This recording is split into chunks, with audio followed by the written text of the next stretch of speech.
बली की, बजरंग बली की, बजरंग बली की। दोस्तों, कर्नाटक में कांग्रेस की जीत के बाद ये बहस फिर से शुरू हो गई है कि क्या अगले साल होने वाले आम चुनावों में नरेंद्र मोदी की राह मुश्किल हो गई है। क्या मोदी की लोकप्रियता कम हो रही है। क्या कांग्रेस अब बीजेपी को हराने में सक्षम हो गई है। बीजेपी पिछले 9 सालों से केंद्र की सत्ता में है और कर्नाटक विधानसभा चुनाव जीतने के लिए प्रधानमंत्री मोदी ने कोई कसर नहीं छोड़ी थी, लेकिन मोदी की यह कोशिश कर्नाटक में रंग नहीं ला पाई। कर्नाटक में कांग्रेस की जीत के साथ ही उसका दावा मजबूत हुआ है कि अगले साल लोकसभा चुनाव में बीजेपी विरोधी खेमे का नेतृत्व वही कर सकता है। अगले साल लोकसभा चुनाव से पहले कई और राज्यों में विधानसभा चुनाव है। इन राज्यों में छत्तीसगढ़ और राजस्थान में कांग्रेस की सरकार है और मध्य प्रदेश में बीजेपी की सरकार है। छत्तीसगढ़ और मध्य प्रदेश में इसी साल नवंबर महीने में चुनाव है और राजस्थान में दिसंबर में। कहा जा रहा है कि जिस तरह से मध्य प्रदेश का चुनावी बीजेपी के लिए मुश्किल है, उसी तरह से कांग्रेस के लिए राजस्थान में। इन 3 अहम राज्यों के अलावा मिजो नेशनल फ्रंट शासित मिजोरम में नवंबर में चुनाव है और तेलंगाना राष्ट्र समिति से भारत राष्ट्र समिति बनाने के चंद्रशेखर राव शासित तेलंगाना में दिसंबर में चुनाव है। विधानसभा चुनाव का सिलसिला यही खत्म नहीं होता। लोकसभा चुनाव से पहले या साथ में आंध्र प्रदेश, अरुणाचल प्रदेश, सिक्किम और ओडिशा में विधानसभा चुनाव है। इन राज्यों में अगले साल अप्रैल में चुनाव है और लोकसभा चुनाव मई महीने में है। लोकसभा चुनाव से पहले कर्नाटक विधानसभा चुनाव में कांग्रेस की जीत बीजेपी के लिए किसी भी लिहाज से अच्छी खबर नहीं हो सकती है। ओडिशा में नवीन पटनायक, आंध्र प्रदेश में जगन मोहन रेड्डी और तेलंगाना में के चंद्रशेखर राव काफी लोकप्रिय नेता हैं। इन तीनों राज्यों में बीजेपी की मौजूदगी कहीं से भी प्रभावी नहीं है। ऐसे में कर्नाटक के बाद इन राज्यों में बीजेपी के लिए उम्मीद की कोई ठोस वजह नहीं है।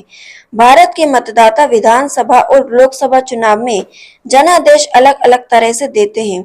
जैसे राजस्थान में 2018 के विधानसभा चुनाव में कांग्रेस को जीत मिली थी, लेकिन लोकसभा चुनाव में राजस्थान की 25 में से 24 पर बीजेपी को जीत मिली थी।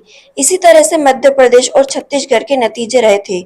हिंदी प्रदेश में लोकसभा और विधानसभा चुनाव के नतीजे अलग अलग पिछले कई चुनावों से दिख रहे हैं, लेकिन आंध्र प्रदेश, ओडिशा और तेलंगाना के विधानसभा और लोकसभा के नतीजे एक जैसे रहे हैं। आंध्र प्रदेश में 2019 के विधानसभा चुनाव में जगन मोहन रेड्डी की पार्टी वाईएसआरसीपी को बम्पर जीत मिली थी और लोकसभा चुनाव में कुल 25 सीटों में से 22 पर उसी की जीत हुई थी। 3 सीट टीडीपी के खाते में गई थी। बीजेपी को एक भी सीट नहीं मिली थी।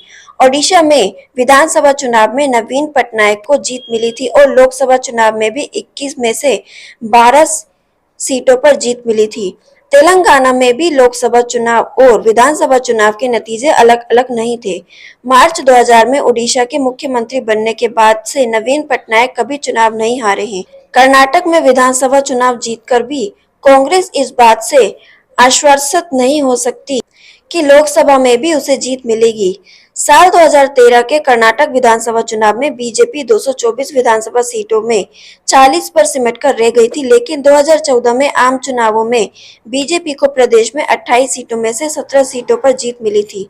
वहीं 2019 के लोकसभा चुनाव में भी बीजेपी 28 में से 25 सीटों पर जीती थी। वरिष्ठ पत्रकार नीजा चौधरी कहती हैं कि कर्नाटक विधानसभा के चुनावी नतीजे के आधार पर नरेंद्र मोदी की लोकप्रियता को कमतर आंकना जल्दबाजी होगी। नीरजा चौधरी कहती है कि कर्नाटक में बीजेपी के पास स्थानीय नेतृत्व कांग्रेस की तुलना में काफी कमजोर है। बीजेपी के पास येदियुरप्पा के अलावा कोई कद्दावर नेता नहीं है। येदियुरप्पा भी अब काफी अलोकप्रिय हो गए हैं। कर्नाटक में बीजेपी की हार से ज्यादा कांग्रेस की जीत महत्वपूर्ण है। नीरजा कहती है कि मैं नहीं मानती हूँ कि कर्नाटक में कांग्रेस की जीत मोदी के अलोकप्रिय होने के कारण है। हाँ, ये जरूर कह सकती हूँ कि बीजेपी का स्थानीय नेतृत्व खासा अलोकप्रिय था। दूसरी बात यह कि जितनी बड़ी जीत कांग्रेस को मिली है, उससे साफ है कि पारंपरिक रूप से बीजेपी को वोट करने वाले लिंगायतों ने भी कांग्रेस को वोट किया है। आने वाले चुनावों में कांग्रेस को बीजेपी से ज्यादा मुश्किलों का सामना करना होगा।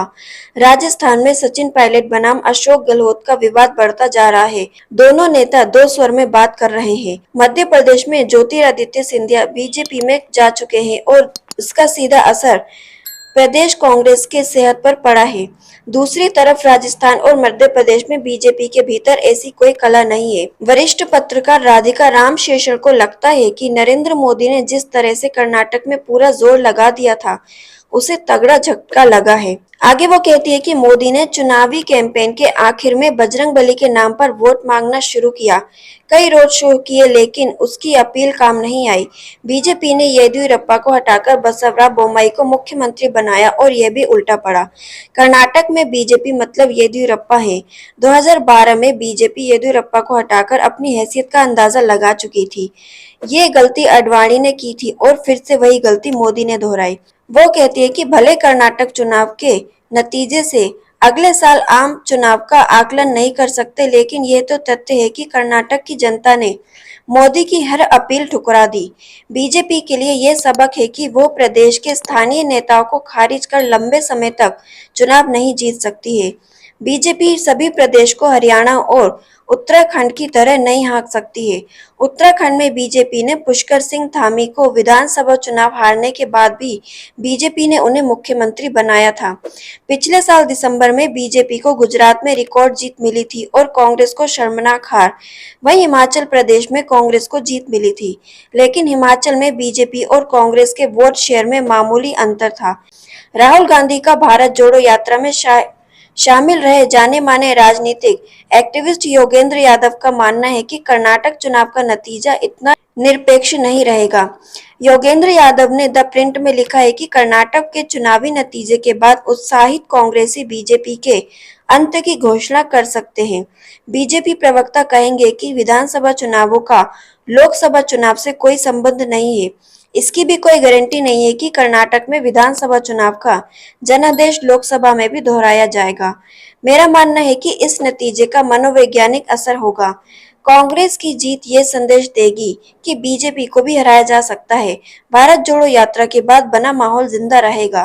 कर्नाटक के चुनावी नतीजे के बाद 2024 के आम चुनाव का मैदान खुला हुआ है। कांग्रेस की जीत ये भी बता रही है कि सांप्रदायिकता चुनाव जीतने की गारंटी नहीं है।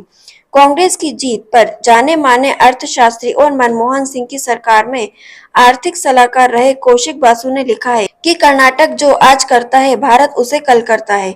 वासु कहना चाह रहे हैं कि कर्नाटक के आज का जनादेश आने वाले वक्त पर प्रतिबिंब है। दोस्तों, आपकी इस बारे में क्या राय है? आप क्या सोचते हैं? अपनी राय हमारे साथ कमेंट बॉक्स में शेयर करना बिल्कुल ना भूलें। Thank you. जुड़े रहें हमारे साथ। अगर आप ये वीडियो यूट्यूब पे देख रहे हैं तो चैनल को सब्सक्राइब करना ना भूलें और अगर आप ये फेसबुक पर देख रहे हैं तो पेज को फॉलो करना ना भूलें। Thank you. इसी तरह जुड़े रहें हमारे साथ। देखते रहिए सच की आवाज़।